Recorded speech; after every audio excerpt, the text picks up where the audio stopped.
കപിത്വജംഭൂഫല സാരഭക്ഷിതം ഉമാസുതം ശോക വിനാശകാരണം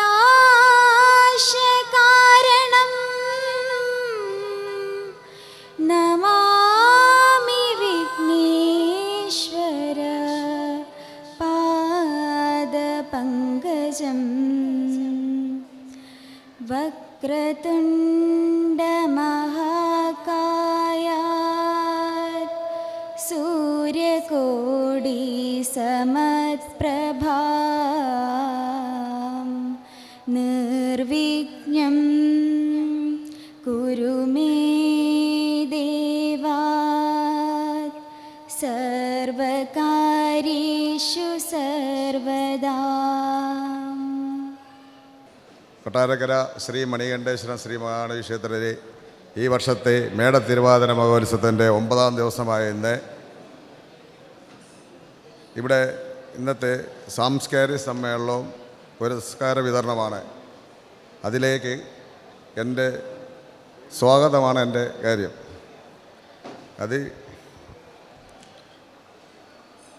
ഈ സ്വാഗതത്തിലേക്ക് അധ്യക്ഷനായ ശ്രീ അനിൽകുമാർ ഉദയസമിതി പ്രസിഡന്റിനെ സ്വാഗതം ചെയ്യുന്നു. ഉദ്ഘാടനത്തിന് ഇവിടെ എത്തിച്ചേർന്നിട്ടുള്ളത് Thiruvithamkoor Devaswom board president PS Prashanth സാറാണ്. അദ്ദേഹം പറഞ്ഞ സമയത്ത് തന്നെ ഇവിടെ എത്തിച്ചേർന്നിട്ടുണ്ട്. അദ്ദേഹത്തെ ഈ ഉദ്ഘാടനത്തിലേക്ക് സ്വാഗതം ചെയ്യുന്നു. അടുത്തതായിട്ട് നമുക്ക് ഇവിടെ മുഖ്യ അതിഥിയായിട്ട് എത്തിച്ചേരാമെന്ന് പറഞ്ഞിട്ടുള്ള ശ്രീ ജോജോ ജോർജാണ്. പ്രസ്തുത സിനിമാ താരവും ഇന്ത്യൻ സിനിമയിൽ തന്നെ പ്രസിദ്ധനായ അദ്ദേഹം ഏതാനും നിമിഷത്തിനകം ഇവിടെ എത്തിച്ചേരും. പുള്ളി അദ്ദേഹം വന്നുകൊണ്ടിരിക്കുകയാണ്. അദ്ദേഹത്തിനും ഈ സാംസ്കാരിക സമ്മേളനത്തിലേക്കും സ്വാഗതം ചെയ്യുന്നു. അടുത്തതായിട്ട് നമ്മുടെ നാട്ടുകാരനും തിരുവിതാംകൂർ ദേവസ്വം ബോർഡ് മെമ്പറുമായ G. സുന്ദരേശൻ സാറാണ്. അദ്ദേഹം ഇവിടെ കൃത്യസമയത്ത് എത്തിയിട്ടുണ്ട്. അദ്ദേഹത്തിനും സ്വാഗതം ചെയ്യുന്നു. അടുത്തതായി നമ്മുടെ ഇവിടെ എത്തിച്ചേർന്നിട്ടുള്ള advocate Ajith Kumar member, Thiruvithamkoor Devaswom board president, അദ്ദേഹത്തിനും ഈ സംസ്കാര സമ്മേളനത്തേക്ക് സ്വാഗതം ചെയ്യുന്നു. അടുത്തത് നമ്മുടെ നാട്ടുകാരനായ കൊട്ടാരക്കര പടിഞ്ഞാറ്റങ്കര മഹാക്ഷേത്രത്തിലെ ഉദയസമിതി പ്രസിഡൻറ്റും സിനിമാ നിർമ്മാതാവുമായ ശ്രീ വിനായക H. കുമാറാണ്.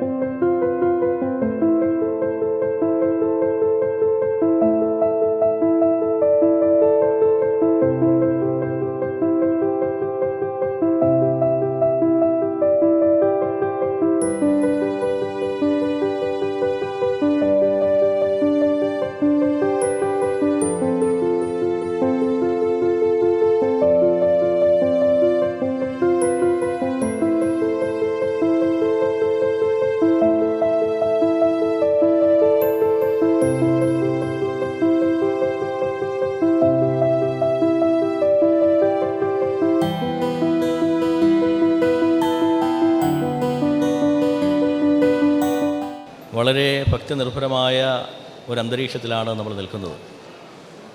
കൊട്ടാരക്കര മഹാഗണപതി ക്ഷേത്രത്തിലെ ഉത്സവവുമായി ബന്ധപ്പെട്ട് സംഘടിപ്പിച്ചിരിക്കുന്ന സാംസ്കാരിക സമ്മേളനം, ഈ സാംസ്കാരിക സമ്മേളനം എന്തുകൊണ്ടും ഒരു അർത്ഥപൂർണമായി മാറിയിരിക്കുന്നു.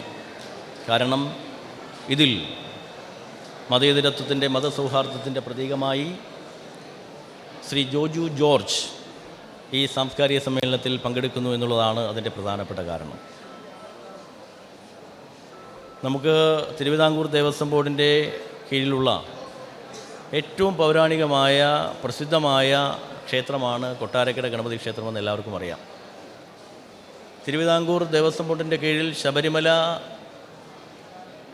ക്ഷേത്രം പോലെ തന്നെ അതിപ്രാധാന്യപ്പെട്ട ഒരു ക്ഷേത്രമാണ് ശ്രീ കൊട്ടാരക്കര ഗണപതി. ശബരിമല ഭഗവാന്റെ അരവണ പോലെ, അപ്പം പോലെ ഏറ്റവും പ്രധാനപ്പെട്ട ഒരു പ്രസാദമാണ് കൊട്ടാരക്കര മഹാഗണപതി ക്ഷേത്രത്തിൻ്റെ ഉണ്ണിയപ്പമെന്നും എല്ലാവർക്കും അറിയാം. അതുകൊണ്ട് തന്നെ ഈ ക്ഷേത്രത്തിൻ്റെ അഭിവൃദ്ധിയും ഈ ക്ഷേത്രത്തിൻ്റെ പുരോഗതിയും തിരുവിതാംകൂർ ദേവസ്വം ബോർഡിനെ സംബന്ധിച്ചിടത്തോളം വളരെ പ്രധാനം തന്നെയാണ്. അതിനു വേണ്ടിയിട്ടുള്ള ഒട്ടനവധി പദ്ധതികൾ ദേവസ്വം ബോർഡിൻ്റെ നേതൃത്വത്തിൽ ഇവിടെ ആരംഭിച്ചിട്ടുണ്ട്. പക്ഷേ ചില സാങ്കേതികമായ പ്രശ്നങ്ങൾ ഉണ്ട് എന്നുള്ളത് നമുക്കെല്ലാവർക്കും അറിയാം. ഒരു ക്ഷേത്രത്തെ സംബന്ധിച്ചിടത്തോളം ഏറ്റവും പ്രധാനപ്പെട്ട ഒരു കാര്യം ആ ക്ഷേത്രത്തിലേക്ക് എത്തുന്ന വിശ്വാസികളുടെ മനസ്സാണ്, അവരുടെ അർപ്പണ മനോഭാവമാണ് എന്ന് നമുക്കറിയാം. അതുപോലെ തന്നെ പ്രധാനപ്പെട്ട ഒന്നാണ് ക്ഷേത്രത്തിൻ്റെ ഉപദേശക സമിതി എന്ന് പറയുന്നത്. ഈ ക്ഷേത്രത്തിൽ കാലാകാലങ്ങളായി വന്നിട്ടുള്ള ഉപദേശക സമിതി എല്ലാം തന്നെ വളരെ സത്യസന്ധമായും ആത്മാർത്ഥമായും ഈ ക്ഷേത്രത്തിൻ്റെ ഉന്നതിക്കായും അഭിവൃദ്ധിക്കായും പ്രവർത്തിച്ചിട്ടുള്ളവർ തന്നെയാണ്. ഇപ്പോഴും അത്തരത്തിലൊരു നല്ല ഉപദേശക സമിതിയാണ് ഇവിടെ നിലവിലുള്ളത്. ആ ഉപദേശക സമിതിയുടെ നേതൃത്വത്തിലാണ് ഈ ഉത്സവം സംഘടിപ്പിച്ച് പോരുന്നതും. വളരെ മനോഹരമായിട്ടാണ് ഈ ഉത്സവം സംഘടിപ്പിച്ചിരിക്കുന്നത് എന്ന കാര്യത്തിൽ യാതൊരുവിധ സംശയമില്ല. അപ്പോൾ ഇവിടുത്തെ ജനപ്രതിനിധി എന്നുള്ള നിലയിൽ നമ്മുടെ ധനകാര്യ വകുപ്പ് മന്ത്രി കൂടിയായ ശ്രീ ബാലഗോപാൽ മിനിസ്റ്റർ 2 ദിവസങ്ങൾക്ക് മുമ്പ് മറ്റൊരു കാര്യവുമായി ബന്ധപ്പെട്ട് അദ്ദേഹത്തിൻ്റെ ചേംബറിലേക്ക് ഒരു മീറ്റിങ്ങിനായി പോയപ്പോൾ അദ്ദേഹം പറഞ്ഞത് ഈ ക്ഷേത്രത്തിൻ്റെ വികസനത്തിനായി ഒരു മാസ്റ്റർ പ്ലാൻ തയ്യാറാക്കിയിട്ടുണ്ട്. ആ മാസ്റ്റർ പ്ലാൻ ചർച്ച ചെയ്യുന്നതിന് വേണ്ടി ഒരു അടിയന്തരമായൊരു മീറ്റിംഗ് വിളിച്ച് ചേർക്കണം. 17-ാം തീയതി അതിന് വേണ്ടിയിട്ട് നമ്മുടെ ദേവസ്വം വകുപ്പ് മന്ത്രിയുടെയും നമ്മുടെ ഇവിടുത്തെ MLA കൂടിയായ ബാലഗോപാൽ മിനിസ്റ്ററുടെയും സാന്നിധ്യത്തിൽ ഈ കൊട്ടാരക്കര ക്ഷേത്രത്തിൻ്റെ സമഗ്ര വികസന പദ്ധതികളെക്കുറിച്ച് ആലോചിക്കുവാൻ വേണ്ടി കൊട്ടാരക്കരയിൽ തന്നെ വെച്ച് ഞങ്ങൾ സംഘം കൂടുകയാണ്.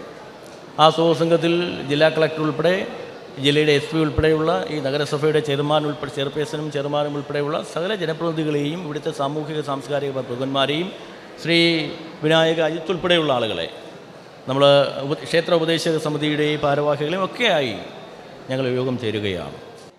എല്ലാവർക്കും നമസ്കാരം.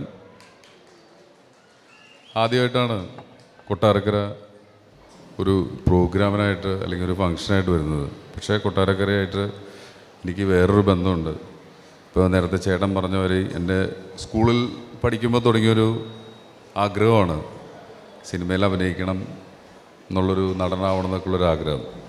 അപ്പോൾ നമ്മൾ വളരെ ചെറിയൊരു ഗ്രാമത്തിൽ നിന്നൊക്കെ ആയതുകൊണ്ട് അതിനെക്കുറിച്ചിട്ടൊന്നും ഒരു പിടിപാടൊന്നും ഉണ്ടായിരുന്നില്ല. പക്ഷെ ആ സമയത്ത് എൻ്റെ ഒരു 10ാം ക്ലാസ്സിൻ്റെ സമയത്ത് എൻ്റെ അപ്പൻ ഇവിടെയാണ് ജോലി ചെയ്തുകൊണ്ടിരുന്നത്. അപ്പോൾ ഞാനൊരു 3-4 വർഷം പുള്ളിയുടെ അടുത്തോട്ട് വരും. പുള്ളിനെ കാണാൻ വന്നിട്ടുള്ളൊരു പരിചയം വേറെയുണ്ട്. പിന്നെ ഒരു പരിചയം ഇന്ത്യൻ കോഫി ഹൗസാണ്, പൊറോട്ടയും ബീഫും. ഈ വഴിക്ക് പോയി കഴിഞ്ഞാൽ അവിടെ കയറി കഴിക്കും, നല്ല ടേസ്റ്റാണ്. കഴിക്കാത്തവരൊന്ന് ട്രൈ ചെയ്ത് നോക്കിയോ, ശരിയല്ലേ? കഴിച്ചണ്ട, കഴിക്കണോട്ടാ. അപ്പോൾ എന്താ പറയുക, അന്നൊക്കെ കണ്ടൊരു സ്വപ്നം, എൻ്റെ ജീവിതത്തിൽ ഞാൻ കണ്ടൊരു സ്വപ്നം നടന്നു. അതിൻ്റെ പേരിലാണ് നിങ്ങളുടെയൊക്കെ മുന്നിൽ ഇവിടെ വന്ന് നിൽക്കാൻ പറ്റിയത്. അപ്പോൾ ചേട്ടൻ പറഞ്ഞ കാര്യം, നമ്മൾ ഒരു കാര്യം ആഗ്രഹിച്ചാൽ ആ ആഗ്രഹത്തിൻ്റെ പിന്നാലെ നമ്മൾ ശ്രമിച്ചാൽ, അതിൻ്റെ ഒപ്പം അതിന് വേണ്ട പഠനങ്ങളുണ്ടായാൽ എന്തു കാര്യവും നടക്കും, ആർക്കും നടക്കും. ഏറ്റവും കഴിവില്ലാത്ത ഒരാളായിരുന്നു ഞാനെന്നുള്ളതാണ് എനിക്ക് തോന്നിയിട്ടുള്ളത്. എനിക്കൊരു ഡയലോഗ് പറയാൻ പോലും, ഒരാളുടെ മുഖത്ത് നോക്കി സംസാരിക്കാൻ പോലും എനിക്ക് പറ്റില്ലായിരുന്നു. അപ്പോൾ എനിക്ക് അഭിനയിക്കുകയാണെങ്കിൽ ലോകത്ത് ആർക്കും എന്തും ചെയ്യാമെന്ന് ഞാൻ പറയുന്നു. പക്ഷെ അതിന് പഠനം വേണം. ഇന്ന് ഞാൻ എൻ്റെ തൊഴിലിൽ ഞാൻ പഠിക്കുന്നതുകൊണ്ടാണ് എനിക്കൊരു വിജയം കിട്ടിയതെന്ന് ഞാൻ വിശ്വസിക്കുന്നു. പിന്നെ അതിലുപരി ദൈവാനുഗ്രഹം. അപ്പോൾ അത്രയൊക്കെയാണ് എനിക്ക് പറയാനുള്ളത്. വേറെ എന്താണെന്ന് അറിയില്ല. എന്തായാലും ഉത്സവത്തിൻ്റെ എല്ലാ മംഗളങ്ങളും. ഒപ്പം ഞാനിവിടെ വരാൻ കാരണം അജിത്തേട്ടനാണ്. ചില കാശിനാവശ്യം വരുമ്പോൾ സഹായിക്കുന്ന വളരെ നന്മയുള്ളൊരു മനുഷ്യനാണ്. അങ്ങനെ എന്നെ സഹായിച്ചിട്ടുണ്ട്. അതുകൊണ്ടാണ് ഇപ്പോൾ ഞാൻ ഡൽഹിയിൽ മണിരത്നം സാറിൻ്റെയും കമൽഹാസൻ സാറിൻ്റെയും കൂടെയാണ് അഭിനയിക്കുന്നത്. അങ്ങനെ ഒരു ഭാഗ്യം കിട്ടി. അത് പറഞ്ഞറിയിക്കാൻ പറ്റാത്തൊരു ജീവിതത്തിലെ അച്ചീവ്മെൻ്റാണ്. ഈ അടുത്തൊക്കെ കമലഹാസനെ ഇരിക്കാന്നൊക്കെ പറഞ്ഞു, ഒന്ന് ആലോചിച്ച് നോക്കി. ഞാൻ എൻ്റെ കിളി തന്നെ പോയി. അതുപോലെ മണിരത്നം സാറിൻ്റെ ഡയറക്ഷനിൽ അഭിനയിക്കാൻ പറ്റി. നല്ല വേഷമാണ്. ചിമ്പു, തൃഷ, അങ്ങനെ വലിയ സിനിമയാണ്. ഒരുപാട് ഇപ്പോൾ ഡൽഹിയിലാണ് നടക്കുന്നത്. ഞാൻ അവിടെ നിന്ന് ഈ ഒരു കാര്യത്തിന് വേണ്ടി മാത്രം വന്നതാണ്. പോകാൻ വഴിക്ക് നല്ല മഴയായിരുന്നു, അതുകൊണ്ട് കുറച്ച് ലേറ്റായിപ്പോയി, സോറി. അപ്പോൾ ഒരിക്കൽ കൂടി ഉത്സവത്തിൻ്റെ എല്ലാ ആശംസകളും, നല്ലൊരു ജീവിതാവസ്ഥയും നല്ല സാഹചര്യങ്ങളും എല്ലാവർക്കും ഉണ്ടാവട്ടെ. എല്ലാവർക്കും ഐശ്വര്യമായൊരു ജീവിതവും എല്ലാ സൗകര്യങ്ങളും ഉണ്ടാവട്ടെ എന്ന് ആശംസിക്കുന്നു. ഒരുപാട് സന്തോഷം. നിങ്ങൾ തരുന്ന സ്നേഹം, നിങ്ങൾ തന്ന കയ്യടികളും, നിങ്ങൾ തന്ന ഒരു എന്താ പറയുക, ഒരു കരുതലൊക്കെയാണ് ഞാനിവിടെ നിൽക്കുന്നതിൻ്റെ പിന്നിൽ. എല്ലാ പ്രേക്ഷകരോടും അതിൻ്റെ നന്ദി അറിയിക്കുന്നു. ഒരുപാട് സ്നേഹം. Thank you so much. Medathiruvathira മഹോത്സവത്തോടനുബന്ധിച്ച് നടക്കുന്ന ഈ സാംസ്കാരിക സമ്മേളനത്തിൽ വളരെ പ്രധാനപ്പെട്ട ഒരു ചടങ്ങാണ് നിർവഹിക്കാൻ വേണ്ടി എന്നെ ചുമതലപ്പെടുത്തിയിട്ടുള്ളത്. NV നമ്പ്യാതിരി പുരസ്കാരം വിനീത് വിലങ്ങറയ്ക്ക് നൽകുന്ന ഒരു ചടങ്ങാണ്. പുതിയ തലമുറയിൽപ്പെട്ടവർക്ക് NV നമ്പൂതിരിയെക്കുറിച്ച് ഒരു പക്ഷേ അറിയാൻ കഴിയില്ല. ഞാനും പല ആളുകളോടും ചോദിച്ചാണ് മനസ്സിലാക്കിയത്. ഹൈന്ദവ സംസ്കാരത്തിൻ്റെ ഭാഗമായിട്ടുള്ള താന്ത്രിക വിധികളിൽ ഒരുപക്ഷേ ഇന്ന് കേരളത്തിൽ ജീവിച്ചിരിക്കുന്നവരും മൺമറഞ്ഞു പോയവരുമായിട്ടുള്ള തന്ത്രിമുഖ്യന്മാരിൽ ഏറ്റവും പ്രഥമഗണനീയ സ്ഥാനം വഹിച്ചിട്ടുള്ള ആളാണ് NV നമ്പ്യാതിരി. പറക്കോടാണ് അദ്ദേഹത്തിൻ്റെ ജന്മദേശം. കൊട്ടാരക്കര മഹാഗണപതി ക്ഷേത്രവുമായി ബന്ധപ്പെട്ടും പടിഞ്ഞാറ്റങ്കര ക്ഷേത്രവുമായി ബന്ധപ്പെട്ടും കേരളത്തിലെ നിരവധി ക്ഷേത്രങ്ങളുമായി ബന്ധപ്പെട്ടുള്ള എല്ലാ താന്ത്രിക വിധികളിലും തന്ത്രപരമായിട്ടുള്ള കാര്യങ്ങളിലെല്ലാം പ്രഥമഗണനീയ സ്ഥാനം അദ്ദേഹം വഹിച്ചിട്ടുണ്ട് എന്നാണ് നമുക്ക് മനസ്സിലാക്കാൻ വേണ്ടി കഴിയുന്നത്. ഞാൻ ഈ നോട്ടീസിൽ പേര് വെച്ചിട്ട് ഞാൻ പറഞ്ഞില്ല. നോട്ടീസ് അടിച്ചു കഴിഞ്ഞിട്ടാണ് ജോജുവിൻ്റെ അടുത്ത് പറഞ്ഞത്, ജോജു ഇങ്ങനൊരു പ്രോഗ്രാം ഉണ്ട്, അയ്യോ ഇത്തേട്ട എനിക്ക് വരാൻ പറ്റത്തില്ല, ഡൽഹി ഷൂട്ടിംഗ് നടക്കുക മണിരത്നത്തിൻ്റെ, അല്ല വന്നേ പറ്റൂ ജോജു, ഇന്ന് ഈ പരിപാടിക്ക് ഇവിടെ എത്താൻ വേണ്ടി വളരെ പ്രയാസപ്പെട്ട് കൊച്ചിയിൽ നിന്ന് ഇവിടെ എത്തി ഈ പരിപാടി പങ്കെടുത്ത് നാളെ രാവിലെ തിരിച്ച് വീണ്ടും ഡൽഹിക്ക് തിരിച്ചു പോവാണ്. ഞാൻ കൂടുതൽ കാര്യം സംസാരിക്കുന്നില്ല, എങ്കിലും ചില കാര്യങ്ങൾ സംസാരിക്കാതെ പറ്റത്തില്ല. കാരണം ഇനി ചിലപ്പോൾ ഒരു വേദിയിൽ ഇങ്ങനെ സംസാരിക്കാൻ ഇവിടെ വിളിച്ചാൽ എനിക്ക് വരണമെന്ന് മനസ്സുണ്ടെങ്കിൽ ചിലപ്പം വരും, ഇല്ലെങ്കിൽ വരത്തില്ല. കാരണം ഈ നാട്ടുകാർ ഏറ്റവും കൂടുതൽ എന്നെ സ്നേഹിക്കുന്നു. ഞാൻ ശ്രീ മഹാദേവ ക്ഷേത്രത്തിലെ പ്രസിഡൻ്റാണ്. എന്നെ കഴിയുന്ന എല്ലാ കാര്യങ്ങളും ആ ക്ഷേത്രത്തിന് വേണ്ടിയും മഹാഗണപതിക്ക് വേണ്ടി ചെയ്യുന്നു. മഹാഗണപതി എന്ന് പറഞ്ഞു കഴിഞ്ഞാൽ വിളിച്ചാൽ വിളിയേക്കുന്ന ഒരു ദൈവമാണെന്ന് ഉറച്ചൊരു വിശ്വാസം എനിക്കുണ്ട്, ഇപ്പോഴും ഉണ്ട്, എന്നുമുണ്ട്, മരിക്കുന്നവരുണ്ട്. ഞാനും എൻ്റെ കുടുംബവും എപ്പോഴും ഈ മഹാക്ഷേത്രത്തിനോട് കടപ്പെട്ടിരിക്കുന്നതായിരിക്കും. ഈ ക്ഷേത്രം ആരൊക്കെ വന്നു പോയാലും ഇവിടെ കാണും, എന്നും ക്ഷേത്രം കാണും. ഞാൻ പറയാനുള്ള കാര്യം, കഴിഞ്ഞ കുറച്ച് നാളുകളായിട്ട് 25 വർഷമായിട്ട് ഇവിടുത്തെ മാസ്റ്റർ പ്ലാൻ എന്താ ഇവിടെ നടക്കാത്തത്? PR സാർ ഇരുന്നു, നടന്നില്ല. വാസു സാർ ഇരുന്നു, നടന്നില്ല. അനന്തഗോപ സാർ ഇരുന്നു, നടന്നില്ല. എനിക്ക് ഉറച്ച ഒരു വിശ്വാസമുണ്ട്, പ്രശാന്ത് ഇപ്പോഴത്തെ ദേവസ്വം ബോർഡ് പ്രസിഡന്റ് ഇത് നടത്താൻ കഴിഞ്ഞില്ലെങ്കിൽ, ഈ മെമ്പർക്ക് നടത്താൻ കഴിഞ്ഞില്ലെങ്കിൽ ഇനി ആര് വിചാരിച്ചാലും നടത്താൻ കഴിയത്തില്ല. അത്ര ആക്റ്റീവായിട്ടുള്ളൊരു മെമ്പറാണ് അദ്ദേഹം.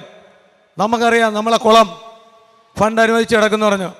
നമ്മളെ മുനിസിപ്പാലിറ്റി എല്ലാവർക്കും അറിയാം. മുനിസിപ്പാലിറ്റിയുടെ മുമ്പിരുന്ന ചെയർമാൻ ഷാജു ആയാലും ഇപ്പോൾ ഇരിക്കുന്ന നമ്മളെ SR രമേശ് അവറുകളായാലും ഇവിടെ പറഞ്ഞാൽ നമുക്ക് മുനിസിപ്പാലിറ്റി കൊണ്ട് ചെയ്യാൻ പറ്റുന്ന ഒരുപാട് കാര്യങ്ങളുണ്ട്. എന്തുകൊണ്ട് ചെയ്യുന്നില്ല? നമ്മളെ കുളത്തിൻ്റെ ബാക്കിൽ മുനിസിപ്പാലിറ്റി തരും ലൈറ്റ് കാര്യങ്ങൾ, അതിൻ്റെ ബാക്കിൽ കൂടെ ഒരു റോഡുണ്ട്. ആ റോഡ് കിടക്കുന്നത് കൊണ്ട് നമുക്ക് സങ്കടം വരും. അത് നല്ല ഇൻ്റർലോക്ക് ഇട്ട് നല്ല വൃത്തിയാക്കി തരും. ഒരു ലെറ്റർ എഴുതി കൊടുത്താൽ മതി. ഈ വാർഡിൻ്റെ മെമ്പർ അരുൺ കാടാംകുളം വിചാരിച്ചാൽ അദ്ദേഹം ഒരു ഫണ്ടുണ്ട് അനുവദിച്ചു തരും. ബാക്കി ഫണ്ടും കൂടെ ഇട്ടാൽ കുളത്തിന് 4 വട്ടം ഫെൻസിങ് അടിക്കാം. ഇതൊക്കെ നമ്മൾ വിചാരിച്ചാൽ ചെയ്യാൻ പറ്റുന്ന ഒരുപാട് കാര്യങ്ങളാണ്. ഇപ്പോൾ ഈ ക്ഷേത്രത്തിലൂടെ നിന്ന് വഴി എന്ത് ബുദ്ധിമുട്ടാണ് നമുക്കെല്ലാവർക്കും അറിയാമല്ലോ. എന്തുകൊണ്ട് അതിന് മാറ്റം വരുത്താൻ പറ്റുന്നില്ല? 1 ഏക്കർ സ്ഥലം മേടിച്ചിട്ട് വർഷങ്ങൾ എത്രയായി? എന്തെങ്കിലും വികസനം അവിടെ ചെയ്യുന്നുണ്ടോ? എന്താ ചെയ്യാത്ത? ഫണ്ടില്ലേ? 2 വർഷത്തെ ഫണ്ട് മാറ്റിവെക്ക്. ഈ അമ്പലത്തിൽ എന്തെല്ലാം കാര്യങ്ങൾ ചെയ്യാം. ആരും അതിന് മനസ്സ് കാണിക്കുന്നില്ല. എന്തുകൊണ്ട് കാണിക്കുന്നില്ല? കാലാകാലങ്ങളിൽ വരുന്ന ദേവസ്വം ബോർഡിൻ്റെ ഉദ്യോഗസ്ഥർ അതിന് തയ്യാറാവണം. ദേവസ്വം ബോർഡ് പ്രസിഡന്റ്, മെമ്പർമാർ തയ്യാറാവണം. എല്ലാവരും വരും, എല്ലാ കാര്യങ്ങളും പറയും, പോവും. ഒന്നും നടക്കുന്നില്ല. സങ്കടമുണ്ട്. ഞാനൊരു ഭക്തനായതുകൊണ്ടാണ് ഇതൊക്കെ പറയുന്നത്. ആൾക്കാർക്ക് ദേഷ്യം ഉണ്ടാവും. ദേഷ്യപ്പെട്ടോട്ടെ, എനിക്ക് വിഷമമല്ല. ഇവിടെ ഇപ്പം 25, 50, 100 കടകളുണ്ട്, കെട്ടിയിട്ടുണ്ട്. ഈ കടകൾ പെർമനൻ്റായിട്ട് കെട്ടാൻ വേണ്ടി കുറച്ച് സ്ഥലം കൊടുക്കൂ, കെട്ടാമല്ലോ. ഈ ട്രാഫിക് ബ്ലോക്ക് ഉണ്ടാക്കി ഈ കട കെട്ടി എന്തിനാ ആൾക്കാരെ ബുദ്ധിമുട്ടിക്കുന്നു? ഇതിനെല്ലാം മാറ്റം വരുത്തണം. ഇവിടുത്തെ മാസ്റ്റർ പ്ലാൻ നടക്കണം.